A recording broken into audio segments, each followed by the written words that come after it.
avec Fréquence Plus. Surprenez votre famille et vos amis grâce au grand chef de Bourgogne-Franche-Comté. Cette semaine, je suis à Moire-en-Montagne, toujours dans le Jura, toujours en compagnie du chef Guillaume Mougenot dans les cuisines du restaurant Lousteau. Bonjour chef. Bonjour Charlie. Alors une nouvelle recette aujourd'hui, nous partons sur un pavé de truite rôti avec son risotto de petits légumes. Alors les truites dont on a parlé en début d'émission avec les rillettes de truite, c'est au même endroit que vous vous servez. Oui, toujours à pisciculture Bec. Alors comment vous choisissez votre pavé de truite? Là peut-être un peu plus important. Ouais, un petit peu plus important, qu'on ait une petite épaisseur pour avoir une bonne cuisson à cœur. D'accord. Alors une fois qu'on a son pavé de truite bien fait ou chez son poissonnier. Voilà, on vient désarrêter tout ça, on va le mettre de côté parce qu'on finira par ça. On va déjà commencer par le risotto aux petits légumes. D'accord. Donc on va couper tous les petits légumes qu'on aime bien, donc poireaux, carottes, oui, en mois de janvier, on a les légumes d'hiver. Les légumes d'hiver, donc de différentes tailles, puis on va les faire venir avec un peu d'huile d'olive et un peu de beurre. Bien cuit comme il faut, puis on va les mettre de côté. Et pendant ce temps, on va cuire le risotto.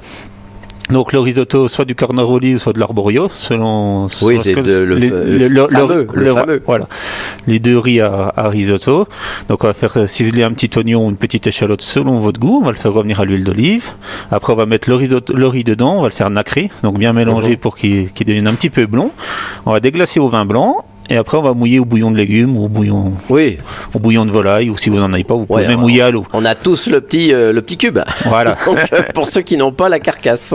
Donc, une fois qu'on a ça. Puis on va laisser cuire 15 minutes, à peu près, le risotto.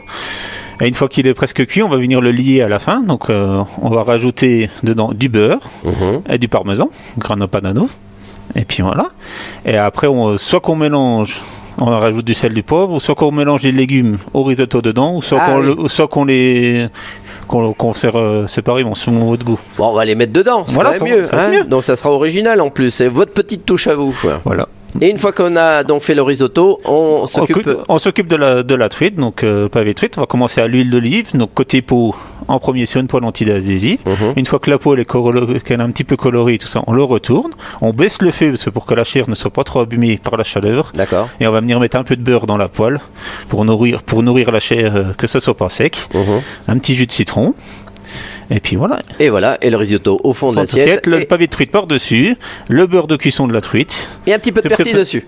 Persil si vous l'êtes. Voilà. Donc, je vais finir la recette, je vous le dis. Voilà. Bon, très bien. Merci, chef. Merci, Guillaume Mougenot, ici dans les cuisines du restaurant Lousteau à Moire-en-Montagne. Vous aussi, cette semaine, je vous le rappelle, vous pouvez gagner votre menu pour deux. À Lousteau, vous envoyez le mot papille par SMS dès maintenant au 7 14 15. Papille au 7 14 15. Alors, bonne chance à tous. Pour le prochain et dernier épisode, cette fois-ci, on se retrouve avec le dessert et on partira sur un sablé cacao ganache monté, chocolat au lait, et d'ici là, chouchoutez vos papilles. Chaque semaine, découvrez les meilleures recettes des grands chefs de Bourgogne-Franche-Comté. Du lundi au vendredi, à 5h30, 11h30 et 19h30, chouchoutez vos papilles. Fréquence Plus.